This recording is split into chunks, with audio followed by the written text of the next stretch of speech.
Hello everyone, welcome to Edutab. My name is Megha और आज के सेशन में हम डिस्कस करने वाले हैं कि अगर आप मई 2026 एग्जामिनेशन को अटेम्प्ट करने के बारे में सोच रहे हैं तो क्या आपको चारों पेपर्स के लिए एक साथ प्रिपेयर करना चाहिए या फिर आपको दो दो में डिवाइड करके पेपर देने चाहिए। तो इसमें हम डिस्कस करेंगे सबसे पहले तो वो कौन लोग हैं जिन्हें सारे पेपर एक साथ टारगेट करने चाहिए और कौन से ऐसे लोग हैं जिन्हें चारों पेपर एक साथ नहीं देने चाहिए, क्या क्या रीजंस हो सकते हैं। ठीक है, but before continuing I would like to inform you कि अगर आप जेआईबी एग्जाम के लिए सीरियसली एक स्ट्रक्चर्ड तरीके से प्रिपरेशन करना चाहते हैं ना, तो आपके पास होने चाहिए previous year questions plus important MCQs plus important topics. ये कहाँ से मिलेगा?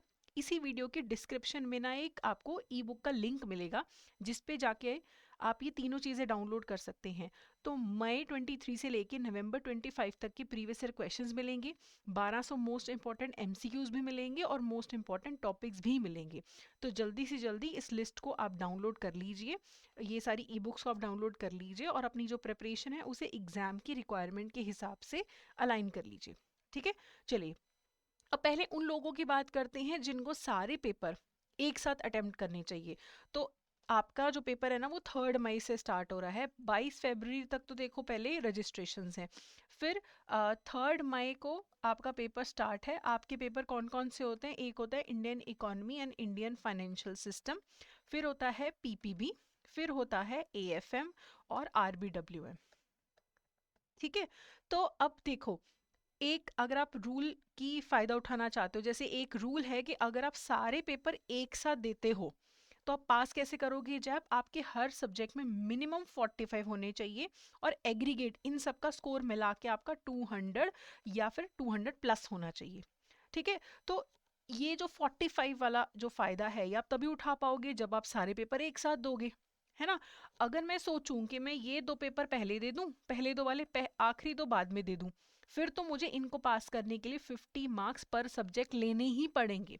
लेकिन अगर मैं एक साथ दे दूं, है ना, तो फिर 45 वाला जो रूल है मुझे एडवांटेज देगा। तो अगर आप इस रूल का फायदा उठाना चाहते हो तो फिर तो आपको सारे पेपर एक साथ देने पड़ेंगे। ठीक है, दूसरा, जो लोग ना कॉमर्स बैकग्राउंड से हैं और जिनको याद भी है कॉलेज का, ये नहीं कि 20 साल पहले कॉलेज किया था, 15 साल पहले याद नहीं है डेबिट क्रेडिट, फिर नहीं। लेकिन अगर आपका कॉमर्स बैकग्राउंड है, you remember what you studied in college, तो आपको ना एएफएम और आईएनआईएफएस इसमें थोड़ा सा हेड स्टार्ट मिलेगा। आपका फाउंडेशन ऑलरेडी रेडी होगा। आपको पता होगा कि बेसिक्स ऑफ अकाउंटिंग क्या है, बेसिक्स ऑफ इकोनॉमिक्स क्या है, demand supply micro macro economics क्या होता है। तो आपको दो सब्जेक्ट्स में थोड़ा सा बर्डन आपका कम रहेगा, तो भी आप बाकी चारों पेपर आप एक साथ दे सकते हो।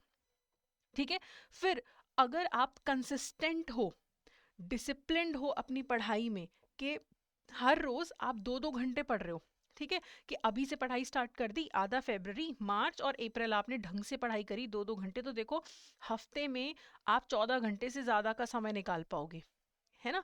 हफ्ते में 14 घंटे का आप समय निकाल रहे हो, डिसिप्लिन आपकी रूटीन है, सब अच्छे से आप पढ़ाई कर रहे हो अच्छे सोर्स से, तो भी आप सारे पेपर एक साथ क्लियर कर सकते हो। फिर जो लोग अर्ली स्टार्टर्स हैं, लेट से लेट अगर आप फरवरी मार्च में स्टार्ट कर लेते हो, मतलब 60 से 90 दिन का आपके पास समय है, मार्च नहीं फरवरी में बोलूँगी क्योंकि मार्च में तो बुक्स क्लोजिंग होती है। तो अगर आप अच्छे से पहले प्रिपरेशन करें, 60 to 90 डेज का समय दें पढ़ने के लिए, अच्छे से कवरेज कर सकते हैं आप, फिर भी आप चारों पेपर एक साथ दे सकते हैं। ठीक है, पर सब्जेक्ट 15-20 दिन लगाइए तो पेपर अच्छे से क्लियर हो सकता है। ठीक है, और जिन लोगों को करियर में जल्दी जल्दी आगे बढ़ना है कि अभी मैं जॉब कर लूँगा, अगली बारी मैं कैब कर लूँगा, मेरे को इंक्रीमेंट मिल जाएंगे, मेरी प्रमोशन जल्दी होगी, तो जिनका उस तरीके का एस्पिरेशन है वो भी सारे पेपर एक साथ दें और जल्दी जल्दी जॉब और फिर कैब क्लियर करें। कुछ लोग थोड़ा सा एग्रेसिव अप्रोच रखते हैं, ठीक है, कि मुझे इतना इंक्रीमेंट चाहिए, मुझे फास्ट ट्रैक करना है अपने करियर को, तो उन्हें भी चारों पेपर एक साथ देना चाहिए, नहीं तो मल्टीपल साइकिल्स में तो फिर 6-7 महीने का डिले तो इजीली है। ओके, अब देखो, अच्छी बात है अगर आप सारे पेपर एक साथ दे सकते हैं, बहुत अच्छी बात है। लेकिन काफ़ी लोग हैं, मल्टीपल कारण हो सकते हैं जिन्हें एक साथ सारे पेपर नहीं देने हैं। ठीक है, कुछ लोग फर्स्ट टाइम नए नए बैंक में आए हैं, पहली पहली बार जैब दे रहे हैं और वो सोच रहे हैं कि नहीं यार अभी तो मुझे फेमिलियरिटी नहीं है, मैं नहीं देना चाहता। कुछ लोग ना थोड़ा स्लो अप्रोच रखते हैं कि यार अच्छे से ये दो सब्जेक्ट पढ़ेंगे, अच्छे से अगली बार दो सब्जेक्ट पढ़ेंगे। ठीक है।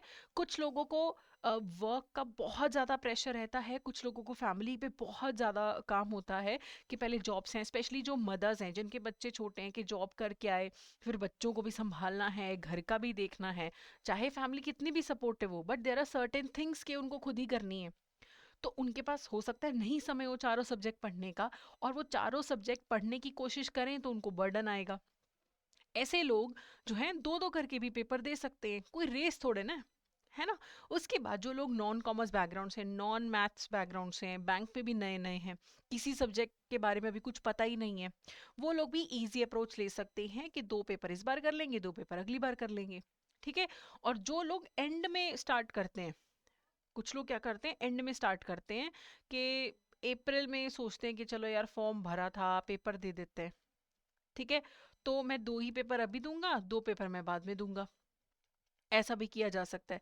ठीक है। तो कुछ लोग बोलते हैं कि मैं ना दो ही पेपर दूंगा लेकिन जम के अच्छे से पढ़ूंगा, कि IEN IFS और PPB इस बार दूंगा, अच्छे से सिलेबस पढ़ूंगा, क्योंकि फिर एक तो मेरा अटेम्प्ट वेस्ट नहीं होगा, प्लस अगर मैं अच्छे से पढ़ूंगा, बहुत अच्छे से पढ़ूंगा, तो ये काफ़ी कंटेंट्स मुझे CAIB में भी याद रहेगा, अभी अच्छे से नोट्स बना लूंगा तो आगे भी काम आएगा।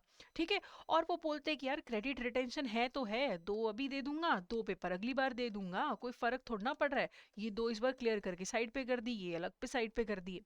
तो कुछ लोगों का ये अप्रोच रहता है, और ज़्यादातर लोग तो वैसे एक साथ ही पेपर देना चाहते हैं, बट समटाइम्स कमिटमेंट्स ऐसे होते हैं लाइफ में, इतनी चीज़ें आपको देखनी होती हैं लाइफ में, तो आप अगर दो दो भी देते हैं तो भी कोई हानि नहीं है, कोई दिक्कत नहीं है। आपके लिए क्या कंफर्टेबल, आपका नॉलेज बैकग्राउंड कैसा है, आपको टाइम कितना मिलता है, आप पे फैमिली का कितना काम है, जॉब का कितना प्रेशर है। कुछ लोगों को ना बहुत कम्यूट करके जाना पड़ता है ना। जैसे मुंबई के लोग हैं, अब लोकल ट्रेन में ट्रैवल करके इतना जा रहे हैं आ रहे हैं, नहीं मिल रहा है टाइम। ठीक है।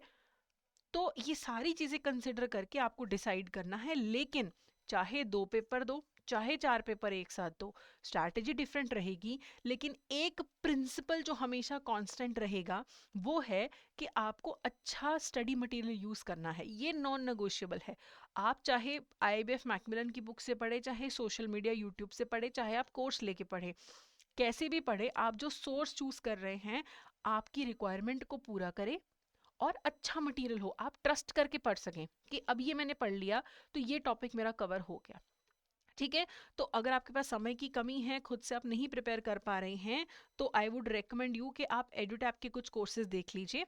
जैसे आप edutap.in पे जाएंगे, यहाँ पे कोर्सेज में आप JIB कोर्सेज पे जाएंगे, यहाँ पे आपको देखो नज़र आएगा सबसे पहले मास्टर कोर्सेज। देखो अगर आपको लग रहा है कि मैंने दो इस बार पेपर देने हैं, दो अगली बार देने हैं, तो या तो आप हमारा 12 मंथ्स की वैलिडिटी वाला मास्टर कोर्स ले लो, या फिर आप इंडिविजुअल सब्जेक्ट्स के मास्टर कोर्स भी ले सकते हो, कि इस बार मैं IEN IFS और PPB पढ़ूंगा। ठीक है। तो मैं क्या करता हूँ, इनके मास्टर कोर्स ले लेता हूँ, तो उसमें आपको क्या मिलेगा, सारा सिलेबस रिकॉर्डेड फॉर्म में मिल रहा है, कि जब दिन में 15-20 मिनट मिले, आधा घंटा मिला, वीडियो देख ली। ठीक है। और उसके बाद एग्जाम से जस्ट पहले आपको 24 टोटल लाइव क्लास मिलती है अगर आप कंबाइंड मास्टर कोर्स लो। इंडिविजुअल मास्टर कोर्स में उस सब्जेक्ट की पर्टिकुलर की 6 आपको क्लासेस मिलेंगी लाइव, जिसमें पूरा सिलेबस रिवाइज करवा दिया जाएगा। फिर आपको नोट्स भी मिलेंगे, आपको टेस्ट सीरीज भी मिलेगी, है ना। ये जैसे PPB का मास्टर कोर्स में 10 मॉक टेस्ट होंगे, full length mock test PPB के एग्जाम पैटर्न से, हर चैप्टर की भी MCQs होंगे। ठीक है। सेम AFM IFS RBW में भी होगा, कंबाइंड वाले में भी आपको ये सारी चीज़ें मिल रही हैं। अगर आपको लगता है कि नहीं मेरे को सारे पेपर एक साथ देने हैं, मेरे को बस आप बता दो जल्दी से जल्दी अच्छा मटेरियल कहाँ से मिलेगा कि लाइव क्लास लगा के कवर कर लूँ, तो लाइव क्रैश कोर्स बैच 3 है, इसमें लाइव क्लासेस हैं आपको मिल रही। लाइव क्लास मिस कर दी तो रिकॉर्डेड देख लो। ठीक है। फिर नोट्स हैं, टेस्ट सीरीज है, चैप्टर वाइज MCQs है, प्रीवियस ईयर क्वेश्चंस है, ये सब भी है, तो इसमें भी आप एनरोल कर सकते हैं। ठीक है। और इसमें काफ़ी नॉमिनल प्राइस है, कम प्राइस है, और काफ़ी अच्छा इसको आपको बेनिफिट भी मिलता है। ठीक है। तो आपको 60 क्लासेस लगानी है, उनकी रिकॉर्डिंग्स देख देख के रिवाइज करते रहो। अगर पढ़ाई हो चुकी है, रिवीजन करनी है, तो टेस्ट सीरीज अवेलेबल है, इसमें प्रीवियस ईयर क्वेश्चंस मिल रहे हैं मई 23 से लेके अब तक के, फुल लेंथ मॉक टेस्ट मिलेंगे आपको 40, और हर चैप्टर के हर सब्जेक्ट के आपको MCQs अलग से भी मिलने वाले हैं। तो अभी देखो कोड चल रहा है VKT, वीक 80 चल रहा है, फ्लैट 80% आपको यहाँ पे ऑफ मिलने वाला है सारे कोर्सेज पे। ठीक है, तो इसका आप ज़रूर फ़ायदा उठाइए। और कोर्स परचेज करने से पहले ट्रायल लेना चाहते हैं तो 3 ईयर ट्रायल कोर्स भी अवेलेबल है, जिसमें आपको क्लासेस, नोट्स, क्विजेज आपको मिलने वाले हैं, तो ये भी आप ट्राई कर सकते हैं।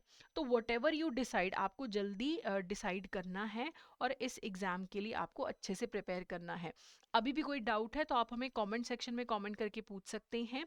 और बाकी hello@edutab.co.in पे मेल कर सकते हैं, या फिर 8146207241 पे कॉल भी कर सकते हैं। सो आई होप जो भी हमने सेशन में डिस्कस किया आपके लिए हेल्पफुल रहेगा। Good luck for the exam.